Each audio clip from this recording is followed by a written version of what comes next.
రోజు చూడని ఇంత హాయిని మరిచిపోదు మనసు. ఒదిగి ఉండి నీ వాకిటిలో బదులు కోరి నే నిలుచున్నా. దారి తెలియని చీకటిలో వెలుగు చూసి కాదంటానా.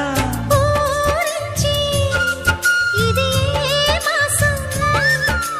ప్రేమించే ప్రతి గుండెను అందెల సందడి చేసే హేమంతం ఇది.